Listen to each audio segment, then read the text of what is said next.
Halo guys, balik lagi sama gue Ray, host dari Your Vario. Kali ini gue mau bahas keluh kesah pakai Vario 150 lap old. Kalau gue sih ada 5 aja sih. Yang pertama itu pada saat nih motor turun dari dealer, gue pakai jalan ya sekitar semingguan, muncul tuh ada suara decit-decit macam tikus kejepit, dan itu masalahnya ternyata ya cukup minor, yaitu kabel gas sama rem yang ada di dek bawah dia bergesek-gesekan satu sama lain, jadi ya muncul bunyi cit cit cit cit kayak gitu ya.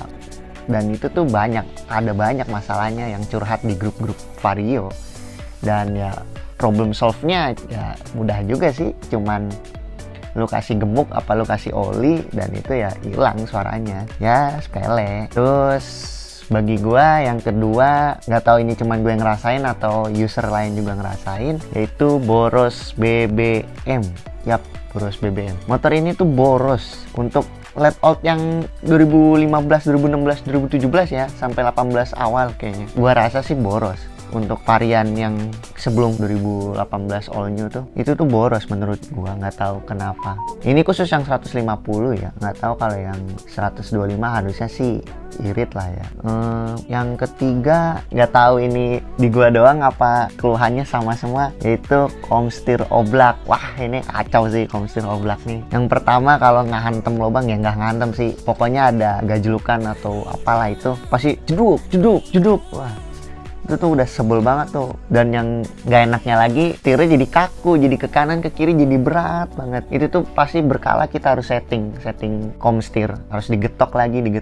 Kalau udah parah ya ganti komstir sih, yang udah paling bener dah enak lagi. Tuh jeduknya emang kacau sih Vario. Yang keempat, ini emang bisa sih sebenarnya diganti sih ya, yaitu shock sama jok yang keras. Udah shocknya keras, joknya keras lagi, kacau Vario mah, emang kagak enakan pisan. Udah nggak enak bener dah. Ya kalau jok sih ya bisa ditambah busa apa dipapras atau dibentuk lah, nggak tahu sebagaimana nyamannya. Kalau shock ya banyak sih, mau pakai yang murah juga ada KTC, ada Kayaba, ada YSS, mau yang paling mahal ada Ohlin, banyak lah. Nah yang kelima nih mungkin nggak semuanya ngerasain kali ya, yaitu termostat error. Jadi pada saat si termostat error ya udah jelas ketahuan lah ya, pasti ada indikator radiator warna merah akan menyala, dan itu tuh kan bikin panik nggak sih?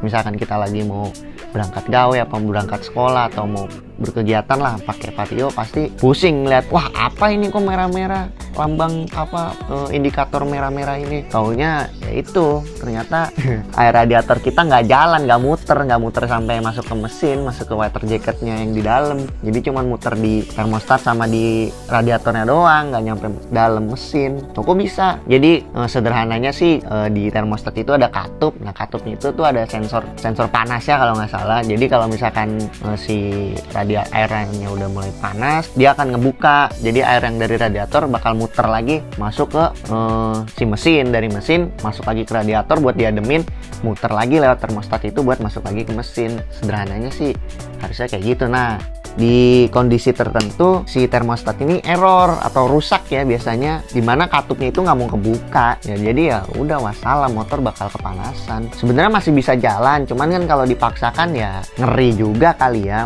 kali motor dipaksain cuman gara-gara termostat error kan, motor jebol kan, waduh malah rugi amat ya. Kalau gue sih ketemu solusinya ya termostat dijebol alias katupnya dihancurin lah, di tuner atau diganjel bisa. Kalau untuk Vario, model-model Vario emang termostatnya dia nggak bisa dibongkar ya, jadi ya mau nggak mau diganjel kalau nggak dihancurin. Kalau yang PCX kalau nggak salah tuh dia bisa dibuka deh termostatnya, jadi lebih enak yang PCX sih. Soalnya kalau misalkan ganti juga belum tentu menyelesaikan masalah, karena kan termostat yang asli itu harganya juga cukup merogoh kocek ya, itu waduh mahal. Jadi ya mending dibobol aja ya, cuman resikonya air ngalir terus, jadi Ya kalau buat harian mungkin nggak tahu deh apakah bakal berpengaruh apa enggak, tapi kalau di gua sih enggak sih ya. Yang penting ya pada saat manasin ya jadi agak lebih lama manasin mesinnya, karena kan mesin jatuhnya terlampau adem banget jadinya. Dari termostat mungkin pindah ke water pump. Nah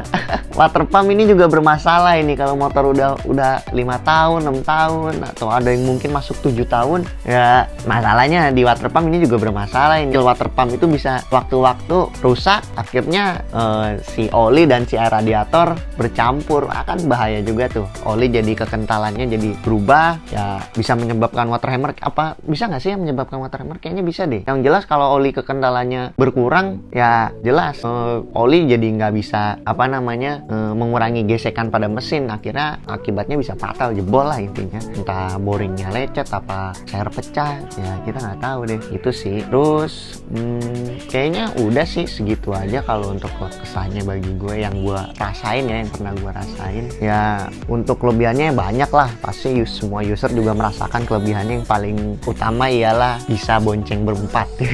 Nggak bercanda ya, bonceng berempat nggak mungkin, tapi emang joknya luas. Vario tuh luas joknya. Terus yang kedua decknya luas coy, menurut gue luas, termasuk luas, walaupun mungkin untuk ukuran kaki 40 ke atas bakal mentok sih ya kalau pakai sepatu. Decknya itu gak enak banget buat lapak kaki yang panjang atau lebar, cuman ya tetap bisa muat buat gas atau buat galon, itu sih jelas itu ya kan. Terus apalagi ya, paling sama yang terakhir ini Vario gampang dimodif ya, part modifannya banyak, part aftermarketnya banyak, dari yang murah sampai yang mahal semuanya ada ya, tergantung budget dan konsep kita lah. Paling itu aja sih untuk gue, keluh kesah sampai enaknya pakai Vario kayaknya sudah tersampaikan bagi gue ya. Kalau misalkan ada yang kurang atau yang lebih, boleh aja langsung tulis aja di kolom komentar. Oke, mungkin sekian buat video kali ini.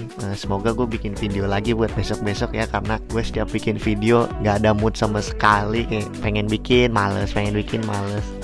Oke, terima kasih telah menonton video ini. Like, subscribe, dan share kalau lo seneng sama video ini. Kasih tombol dislike kalau lo emang gak seneng. Oke, terima kasih, sampai jumpa. Cheers, bye-bye.